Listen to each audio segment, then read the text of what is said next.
A homeless man with no degree, no money, and no future built a company worth millions. But his success didn't begin with money. It began with one decision almost everyone else would have ignored. That single decision changed everything. Sometimes the biggest business doesn't begin with money. It begins the moment survival stops being the only plan. Chapter 1. Nothing to lose. He had no home, no degree, and no one willing to give him a chance. Every night he slept on a piece of cardboard with nothing but a worn backpack and a few basic cleaning supplies beside him. Every morning he searched for work, and every evening he returned with another rejection. Some managers barely looked at him before saying no. Others judged his torn clothes before he could say a word. One night, sitting where he slept, he accepted a painful truth. No company was coming to save him. Then one simple idea crossed his mind. If nobody would hire him, why couldn't he create his own work? The next morning he asked one car owner after another for permission to wash their cars for a small fee. Every answer was no. Until one owner finally agreed to let him clean a car that had been sitting in the parking lot all day, covered in dust. That first job led to another. He also asked local restaurants if he could clean tables and do basic cleaning in exchange for meals and a little cash. A few owners gave him a chance. By the end of his first month, he had saved $640. It wasn't enough to change his life, but it was enough to change his thinking. Now he faced a new question. What should he do with the first money he had ever managed to save? That decision would shape everything that came next. In Chapter 2. Sometimes the first investment isn't about making more money. It's about proving your idea deserves to exist. Chapter 2. The first business. The next morning, before leaving for another day of work, he looked at the $640 he had saved and asked himself a different question. What if I stopped looking for jobs and started building one? Since he already knew how to wash cars, the answer was right in front of him. He found a small rental spot beside a busy gas station where cars came and went all day. After paying a modest deposit and the first month's rent, he spent the rest on better buckets, hoses, microfiber towels, cleaning chemicals, and a simple sign. Then he opened his first tiny car wash business. The first few days were painfully slow. Some days only 1 or 2 cars stopped, but he treated every customer like they were his only customer. Happy clients began telling others, and little by little the line grew longer. Within 5 months, he was washing 15 to 20 cars a day, charging about $25 per car. Even after paying rent, supplies, food, and every living expense, he had saved nearly $8,500. For the first time, he wasn't just earning money. He was building a real business. But one question still remained. How could one man wash more cars than his own 2 hands allowed? That answer would change everything. In Chapter 3. Sometimes growth doesn't come from working harder. It comes from building something that can work without you. Chapter 3. The first expansion. By now, he could wash 15 to 20 cars a day, but he had reached a limit. No matter how hard he worked, one person only had so many hours. With $8,500 saved, he realized the next investment wasn't about making more money. It was about increasing capacity.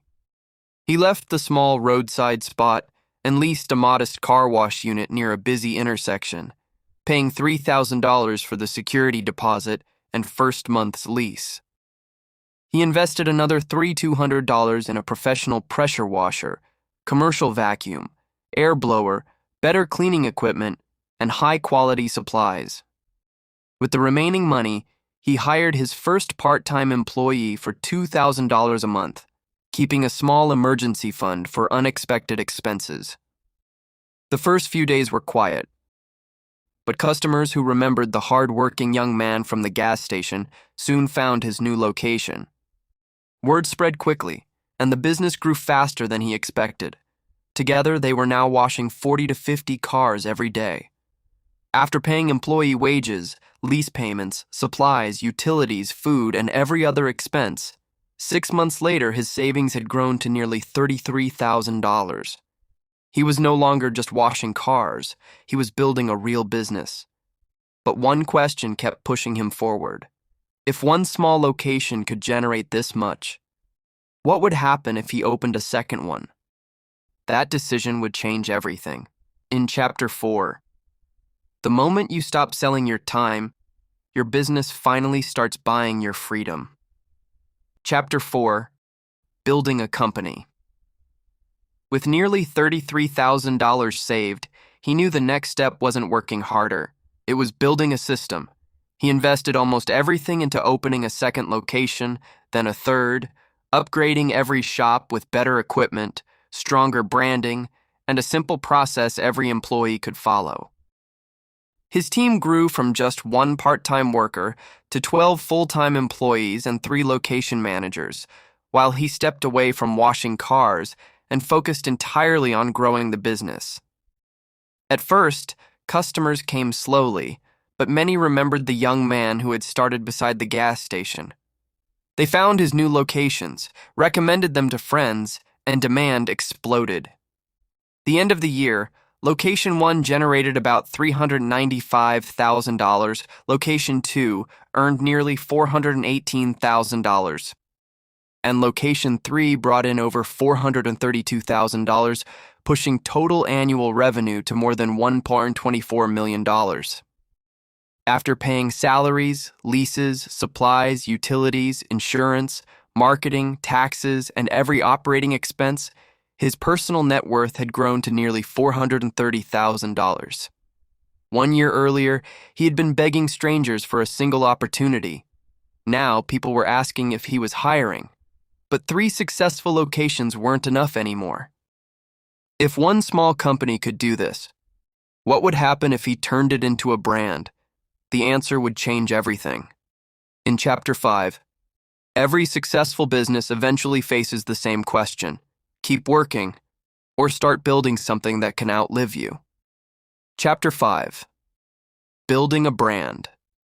With nearly $430,000 to his name, he knew another shop alone wouldn't change his future. He unfolded a city map and spent weeks searching busy intersections, shopping centers, and office districts until every new location made business sense. One by one, he signed the leases, upgraded every shop with faster equipment, stronger branding, modern uniforms, and the exact same quality standards that had earned customers' trust from day one. But as new locations opened, another challenge appeared. He couldn't be everywhere. Instead of hiring more workers, he hired leaders, trained every manager himself, and built a system that delivered the same customer experience at every location. Within the next 2 years, his company had grown to 12 locations with more than 68 employees. His 4 busiest shops each generated around $460,000 a year.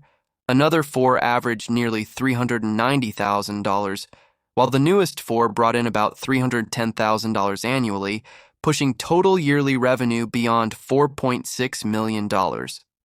Even after every salary, lease, tax, insurance payment, and operating expense, his personal net worth had climbed to nearly $3 million. Just a few years earlier, he couldn't find a job. Now he was creating careers. Most people would have opened more locations. He saw something far bigger, an opportunity that could multiply the value of everything he had built. What was it? The answer changes everything. In Chapter 6, the final step was never about opening more locations. It was about building a company the world wanted to own. Chapter 6, The 10 Million Decision. With nearly $3 million in personal net worth, he knew the next move had to be different. Instead of rushing to expand, he spent months studying financial reports and traveling across nearby cities, carefully selecting high-traffic locations near gas stations, shopping centers, and highways. He launched 5 new locations first: tested the system, and only after proving it worked did he continue expanding until the company operated 25 successful locations with more than 120 employees. Every week began with leadership meetings, performance reviews, and new growth strategies. Every month, employees were paid on time, managers were rewarded for results, and every location followed the same high standards that had built the company's reputation from the beginning. The business no longer depended on him. It depended on the system he had built. Success transformed his life as well. The man who once slept on a piece of cardboard now drove his own luxury SUV, lived in a beautiful home, and walked into the headquarters of the company he had created from nothing. As the brand continued to grow, a private investment group approached him, not to buy his car washes, but to invest in the company itself. After weeks of negotiations, financial audits, and legal reviews, the business was valued at nearly $14 million. He sold a majority stake, bringing his personal net worth to almost $10 million, while keeping meaningful ownership in the company and its future. The first car he washed earned him a few dollars. The company he built earned him millions. But the greatest investment he ever made wasn't money. It was the decision to stop waiting for an opportunity and build one himself. If this story changed the way you think about money and business, subscribe for more documentaries like this, and tell me in the comments, at which chapter do you think most people would have given up?